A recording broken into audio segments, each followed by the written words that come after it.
Neiman Hao. Good afternoon. Thank you. All right. What I'm planning to do is work through 13 small talks, 13 short presentations, 13 segments.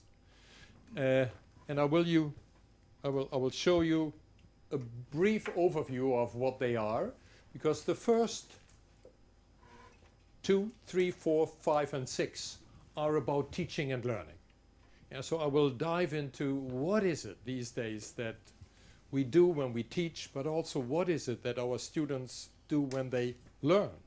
And the role of the institution as well, because we are not context-free. So after that, I will turn with the segments 7 to 12 into the kinds of things that I think I know a little bit about. Not that I don't know anything about teaching, but this is qualitative inquiry, qualitative methods, qualitative research, and work with narrative. Okay, so that's the second part of all these segments in the next couple of weeks. And then in segment 13, the last one, we will try to wrap it up, summarize, and see what we have learned. So today we'll start with the first segment, and that is the introduction and the overview. Yeah, the introduction is a brief bio of myself. Who am I? Because I assume you don't know who I am. And then I will go back and one more time work through the different types of segments. So let me tell you a little bit about myself. And basically what I'm doing here is I'm giving you a narrative. I'm giving you my story. Yeah, who I think I am, where I'm from, what I'm doing, etc. But it is a story where I picked out a lot of particular events. So I'm not going to tell you my whole life. Yeah, thank you.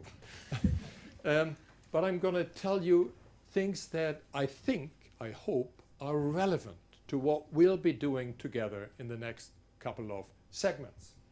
Yeah, so I was born and raised in Germany, and I had a typical old traditional German education with learning Latin and Greek, and then later on a little bit of English. English was in my times not that important, but of course times have changed.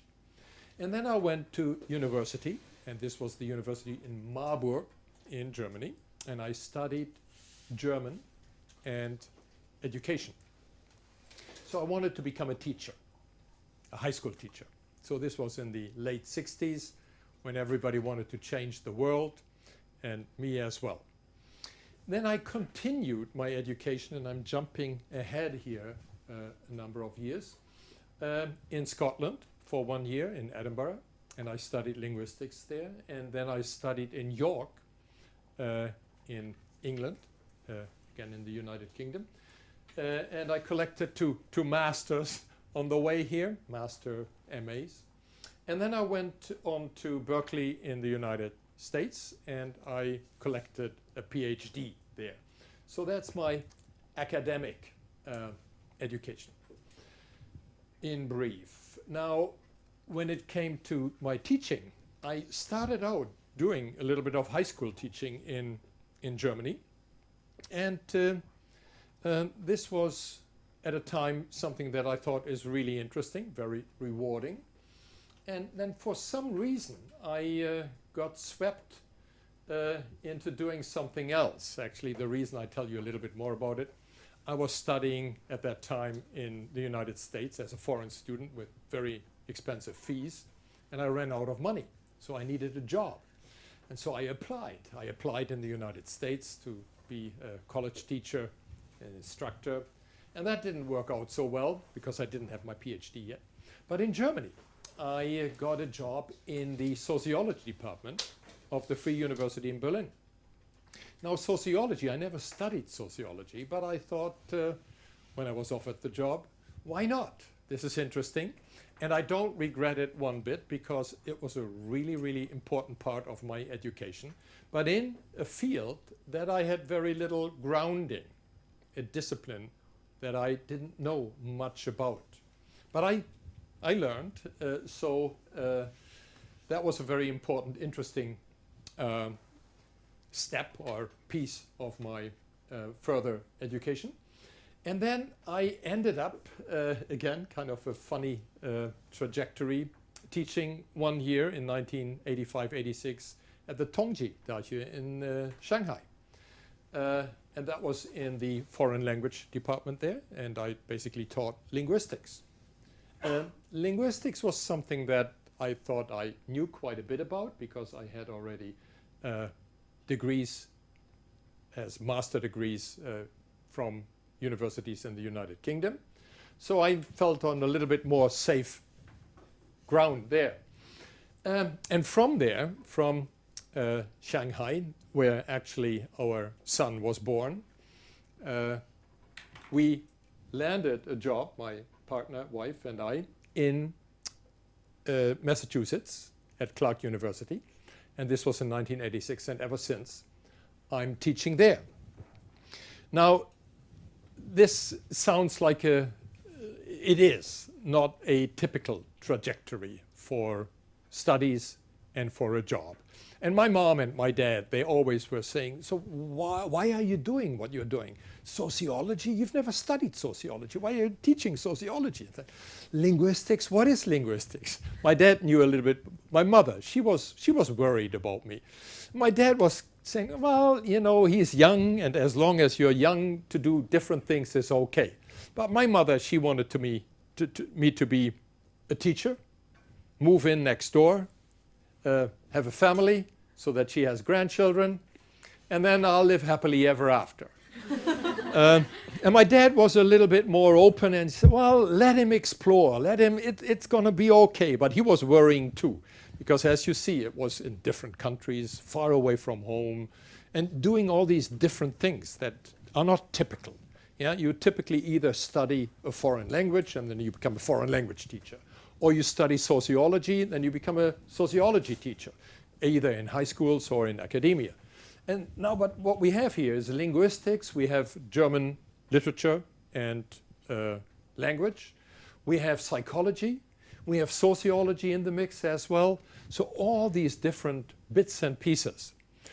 Okay, so what that did in a way is I never became a real psychologist or a real linguist.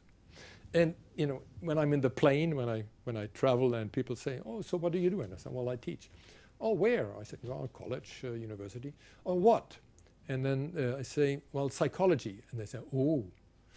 And then I say, don't worry. I'm not a mind reader. I'm not a real psychologist. Yeah, or when I tell them that I teach linguistics, if I'm on my way to teach linguistics, so I'm not a real linguist in the sense of doing theoretical linguistics, or I'm not a syntactician. Yeah, so I'm doing these kinds of connections. I'm sitting in a way between disciplines. Now, one could say this is not a good thing in a sense because you are never grounded in one real discipline totally. But on the other hand, I enjoyed it. I enjoyed it all my life because I can bridge these different disciplines. But typically, I feel almost more at home when I'm with colleagues from anthropology or sociology, in communication as well. I teach in communication at my home institution, Communication and Culture Department as well. So there's something that is a plus, but there's also something that is possibly not a plus. So in the last 5 years, I've moved around again quite a bit. I've been teaching twice in Germany a semester in linguistics departments, 1 semester at Tokyo University in education, and then the last year and the previous year here. And I taught 2 courses, one on narrative in the literature film area, and the other one on qualitative inquiry for the linguists here. So this is the background over the last 4 years. And again, it's pretty diverse, we could call it. That's a positive term. To be diverse nowadays is a good thing. So what I would like to do in the next segments is show you how qualitative inquiry and narrative fits into a teaching scheme that is larger than just teaching, let's say, English literature or English culture or a particular aspect of linguistics in high schools and in academia. So for the next 6 weeks, I want to integrate these two topics, qualitative inquiry and narrative, into the larger field of teaching and learning in higher education. So I don't want to go through these courses as I did. Antonio was in there and Stephanie. They had to suffer last year with a lot of work. I know everybody was complaining. You may have heard that. But I will try to give you a meta view, yeah? Trying to show you a little bit of what I'm teaching, but more how I'm teaching these classes and why. And also, hopefully, I will be able to convince you why that is good for students. But I also want you now to realize that this is not only for teaching qualitative inquiry and narrative, but that this is something that you can transfer into other domains. So it's not just my particular way of making sense of teaching and conceptualizing it and learning. I should more talk about learning than teaching, but also that this moves into totally other subject areas, and I hope that this will become clearer. Now, before I end this segment by going over the details, the detailed segments one more time, let me return to my biography a little bit more.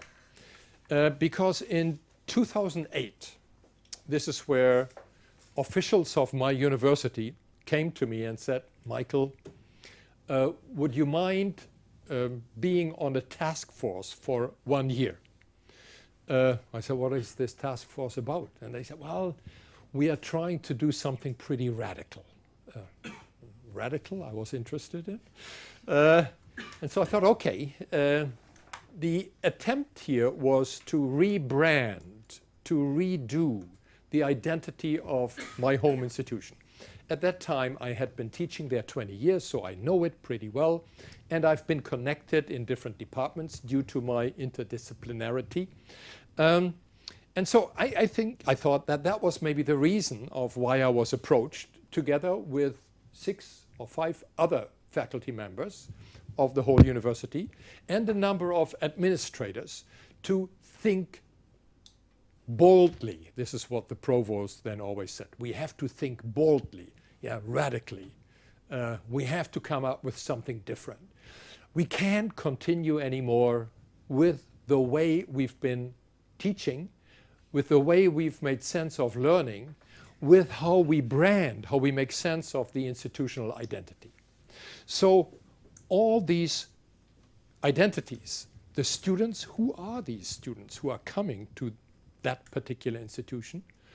Who are we as teachers engaging in training these students for in a 4-year program for what we always call the real world?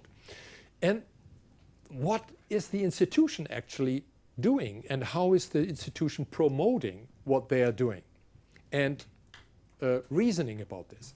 So this was the big challenge at that time in 2008. And we had 1 year to think it over, to come up with new ideas of who we think we are. Now, this is a pretty interesting situation. Yeah, I mean, imagine that you would be asked to participate in something to recapture, to rethink, to remanage the kinds of ideas that are circulating, maybe in a smaller community, yeah, in your building where you live, or in your department. But the idea of bringing this to some kind of result was something radical. Now, what we did in that year is we first looked at what are other people doing? What are other institutions doing? How do they present a sense of who they are on their websites, in their documents, what kind of recent changes have taken place. And there we realized that the whole nation, I think the provost already knew, some other people also knew, I did not, that the whole nation, the United States, but from there also that internationally, higher education institutions were in turbulence. They were swimming. They were trying to redefine higher education. What is it that is going on nationally and internationally in universities? There was one particular issue in the United States, and that is that education is very expensive. Yeah? Most of it is private, but even the public institutions ask for quite a bit of money. So this is different in Europe. This is different in a lot of other nations. This is different in China. But the public, over the years, over the decades, had become skeptical. Why do we invest money up to $200,000 for one child into their college education if they don't get a job? Yeah, that was the question that the public started asking, and this is where the institutions started to say, wow, wow, wow, yeah, you may be right. Maybe we are doing something that is not the same, or it shouldn't be the same anymore, because that was the trajectory. You went to college, you got a degree, and you typically got a job, unless you screwed up and did something wrong. And then we blamed the individual. But this was not the situation anymore, and this had changed over the last 15, 20 years quite radically. So this was the kind of situation within which we were maneuvering. And in that year, I realized that what I've been working on in this area of qualitative methods, qualitative inquiry, and also with narrative, were optimal candidates for fitting them into the kinds of changes that we were planning. So this is where I'm coming from, and this is what I'm trying to do here in the next 13, we have to take today's out, in the next 12 segments. And we will start with the next segment that is going into learning and teaching. What is learning and teaching? The kinds of things that I started touching on, but we will go deeper into this. And this is, I think, these are the next segments, of the segments 7 to 12, and then 13 is the end. But this is the end of the first segment at this point. Thank you.